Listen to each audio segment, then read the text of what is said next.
internautas! Iniciamos mais um programa Gestão Executiva e hoje nós temos aí a honra de receber uma professora de música espetacular, Liliana Bolos. Gratidão, viu? Nós tivemos a oportunidade de ir muitas vezes até a faculdade juntos, né? Sim, então, éramos professores. Parabéns, éramos professores, perfeito. Liliana, conta um pouquinho para os nossos internautas como a música entrou na sua vida e como você viu a necessidade de propagar esse conhecimento. Sim, minha mãe tocava piano, tinha um piano em casa, eu de 5 para 6 anos comecei a mexer, tocar no piano, eu tinha facilidade, já saía notas assim, que eram melodias, e minha mãe falou, acho que ela tem jeito. E tinha uma professora na cidade, eu sou de São Sebastião da Grama, eu tive aula então com a professora Irce Seixas, muitos anos, até ir para o conservatório, né? Onde fica essa cidade? São Sebastião da Grama, fica ao lado de Poços de Caldas, mas é São Paulo. Eu nasci em São José do Rio Pardo, mas é bem ali do lado, né? Certo. Então eu tive aulas de piano, fui aprendendo até que fui estudar no conservatório, que aí é bem mais, né? Difícil, complexo, só que eu só tinha 12 anos, né? Certo. Eu gostava... E tudo com partituras ali, partitura, né? Ensino clássico, né? Certo. E só que eu sempre tive facilidade de tirar música de ouvido. Então eu assistia um filme, música da novela, minha mãe falava, como é que é? Eu já tocava juntinho, né? E até que eu percebesse que isso, né, se tornaria a minha profissão... Era um dom. Eu terminei o conservatório, eu tinha 17 anos e resolvi vir para São Paulo. São 5 anos que você estudou no conservatório? Mais 5. Então, no total, dos 5 aos 17 no estudo clássico, né? Certo. E eu comecei a fazer faculdade de letras na USP, me formei, inclusive, e comecei a estudar a música na escola do Clã, que era a escola dos Embutril, para a música popular. Foi aí que eu comecei a aprender, né? A música popular. Depois... continuei a me interessar, eu fui dar aula, enfim. Mas aí eu fui estudar música na Áustria. Eu fiz a faculdade de jazz lá em Graz. Então, para mim foi um grande divisor, porque eu passava o dia todo estudando, à noite eu já trabalhava, tocava em diversas formações. Lá eu fiz graduação e o mestrado. Assim, foram 7 anos e meio, né? Lá você fazia tudo em inglês? Tudo alemão. Tudo alemão? Inclusive como é que você aprendeu alemão?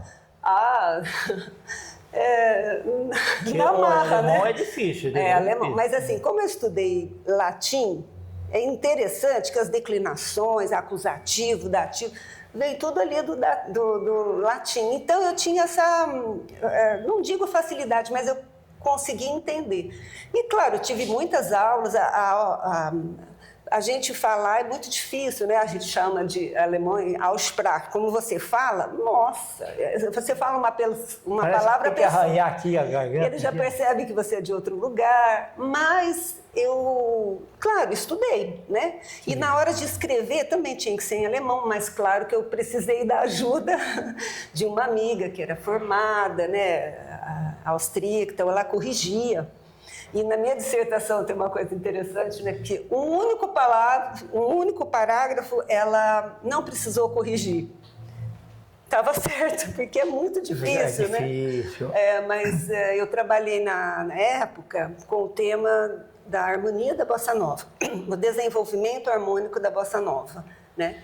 Então, quando eu fiz esse mestrado, trabalhei com a música do Johnny Alf, Rapaz de Bem, Chega de Saudade, Desafinado, Tom Jobim. E aí, quando eu vim para o Brasil, tive meus filhos, né? E resolvi fazer um doutorado. E eu gostei muito da área de crítica musical, né? Então, eu fui estudar lá na Comunicação e Semiótica da PUC. Fiz o doutorado sobre a crítica da bossa nova, a recepção, né, da bossa nova pela crítica jornalística. Tem um livro que é o Bossa Nova e Crítica, né? E é um trabalho assim que eu produzi muitos artigos, né? Que você sabe, a gente está na academia, né? Então eu tenho muitos artigos também a respeito dessa área da crítica. Mas, claro, eu sempre dei aula de piano, de harmonia, de história da música. Fui professora de diversas faculdades, né? Perfeito. E eu conheci você, então, lá na Unifacamp, né? Isso, exato. E nessa época eu comecei a fazer um pós-doutorado, né? E eu procurei justamente na área de piano em grupo, porque eu lecionava também o grupo lá na licenciatura, piano em grupo, para toda a turma, né? Então, o tema, né, o desenvolvimento então, do meu trabalho foi em cima da harmonização do piano em grupo. E eu tenho, então, esse livro, Harmonização do Piano Popular, né? Tá. Que é um desdobramento dessa pesquisa, né? Deixa eu mostrar aqui, pessoal. Só com muito orgulho, né? Eu, da editora Laço, ajudei a publicar esse livro. Sim. Aqui, né? E olha, vai vir o segundo agora, opa, viu, perfeito, gente? muito então bom. agora, esse ano até o meio do ano está saindo, porque é uma área, né? Trabalhar com harmonização, né? Porque assim, você estuda piano, você lê partitura. Na música popular, além do fato de você ler partituras, a gente lê cifra, a gente trabalha com arranjos. Então, essa parte de harmonizar as melodias, a partir dessa melodia, então, o que fazer, né? Com tantas notas, vamos dizer assim. Verdade. Então, esse livro, ou os outros, né, o trabalho que eu faço é justamente esse. A gente vai ensinar aquelas pessoas que não conseguem ainda fazer arranjos, tocar a partir de cifra, criar ritmicamente, harmonicamente, né, uma melodia só para o piano, para outros instrumentos. Então, é um trabalho muito voltado também à harmonia, né? E você sabe que a harmonia na música é a matemática, né? Então, é verdade. É um estudo que não para, né? Certo. A partir daí que saem os arranjos? Sim, assim, arranjos orquestrais, claro que assim, a pessoa que escreve arranjos é um cara, a pessoa tem que ter um conhecimento grande de diversas, vamos dizer assim, fases, né? Você vai tocar para vai escrever para outros instrumentos, você precisa conhecer aqueles instrumentos. Aí tem o lance de você conhecer os timbres, as tessituras, né?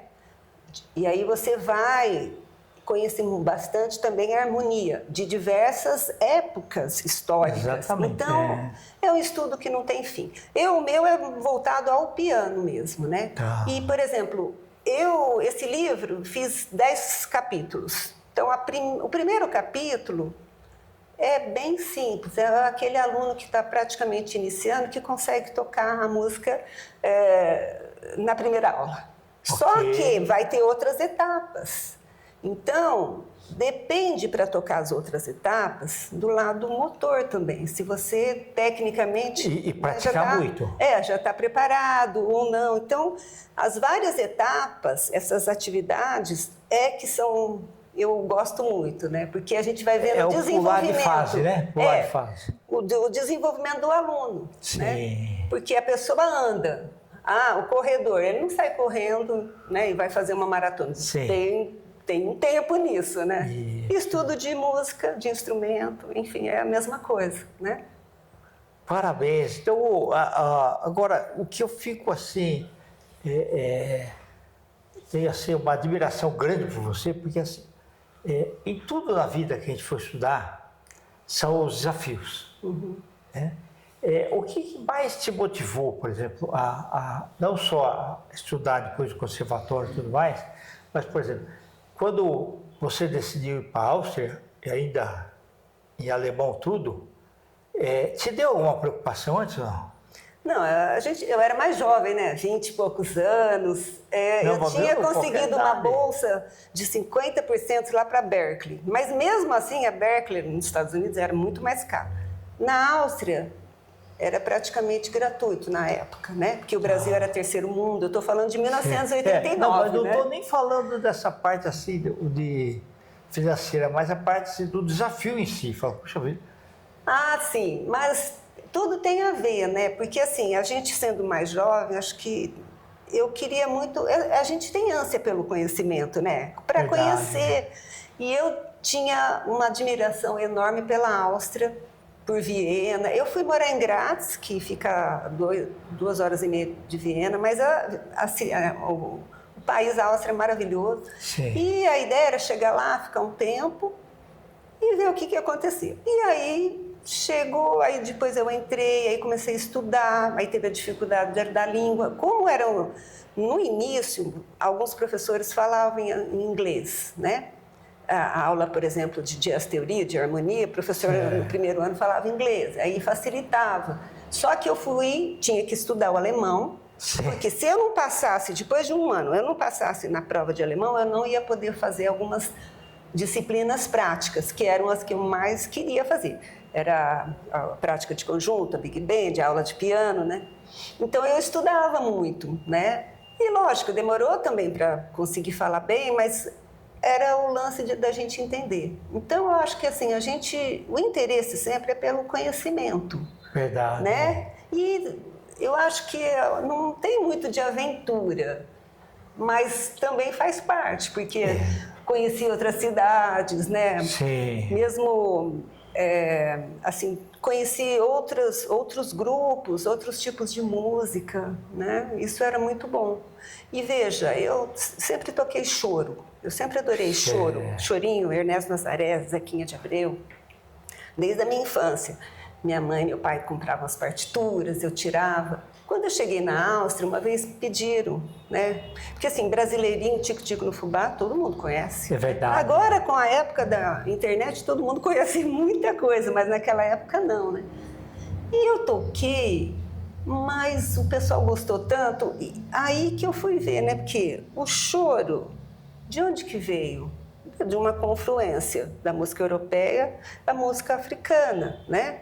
E aí, essa música africana, né, que os negros trouxeram aqui para o Brasil, para os Estados Unidos, mas a parte europeia veio muito da polca. E a polca surgiu ali daquela região, que é uma briga, inclusive, porque os alemães falam que a polca veio de lá. Sei que agora eles já sabem que é de uma região da Polônia, que na época era ali do Império Austro-Húngaro, ali era, né?